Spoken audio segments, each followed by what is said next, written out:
ಸಾಹಿತ್ಯ ಸಾಂಸ್ಕೃತಿಕ ಯಕ್ಷಗಾನ ರಂಗದಲ್ಲಿ ಆಸಕ್ತರಾಗಿ ತನ್ನ ಹುಟ್ಟೂರು ನಂದಳಿಕೆಯಲ್ಲಿ ಕವಿ ಮುದ್ದಣ್ಣನ ನೆನಪಿಗಾಗಿ ಅಧ್ಯಯನ ಕೇಂದ್ರ ಸ್ಥಾಪಿಸಿದ್ದ, ಹಲವು ಕೃತಿಗಳಿಗೆ ಸಂಪಾದಕರಾಗಿ ಸಹ ಸಂಪಾದಕರಾಗಿ ಕೆಲಸ ಮಾಡಿದ, ಕರ್ನಾಟಕ ಬ್ಯಾಂಕಿನ ಸಾರ್ವಜನಿಕ ಸಂಪರ್ಕಾಧಿಕಾರಿಯಾಗಿ ನಿವೃತ್ತರಾಗಿದ್ದ ಬಾಲಚಂದ್ರ ರಾವ್ ಅವರು ನಿಧನ ಹೊಂದಿದ್ದಾರೆ.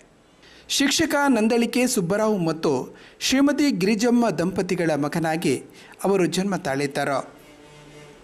BA ಪದವಿ, ಸರ್ಕಾರಿ ಕಾಲೇಜು ಮಂಗಳೂರು ಸಾರ್ವಜನಿಕ ಸಂಪರ್ಕ ಪತ್ರಿಕೋದ್ಯಮದಲ್ಲಿ ಡಿಪ್ಲೊಮಾ ಪದವಿ ಪಡೆದವರು.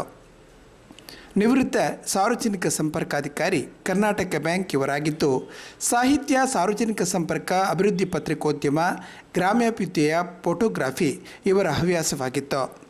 ಓರ್ವ ಸಂಘಟಕರಾಗಿ, ಸಾಹಿತ್ಯ ಸಾಂಸ್ಕೃತಿಕ ಪರಿಚಾರಕರಾಗಿ ಸ್ನೇಹಜೀವಿಯಾಗಿದ್ದ ಬಾಲಚಂದ್ರರಾಯರ ಅಗಲಿಕೆ ನಿಜಕ್ಕೂ ನೋವನ್ನುಂಟು ಮಾಡಿದೆ ಎಂದು ದಕ್ಷಿಣ ಕನ್ನಡ ಜಿಲ್ಲಾ ಕನ್ನಡ ಸಾಹಿತ್ಯ ಪರಿಷತ್ತಿನ ನಿಕಟಪೂರ್ವ ಅಧ್ಯಕ್ಷರಾದ ಕಲ್ಕೂರ ಪ್ರತಿಷ್ಠಾನದ ಅಧ್ಯಕ್ಷರು ಎಸ್ ಪ್ರದೀಪ್ ಕುಮಾರ್ ಕಲ್ಕೂರ ಸಂತಾಪ ವ್ಯಕ್ತಪಡಿಸಿದ್ದಾರೆ.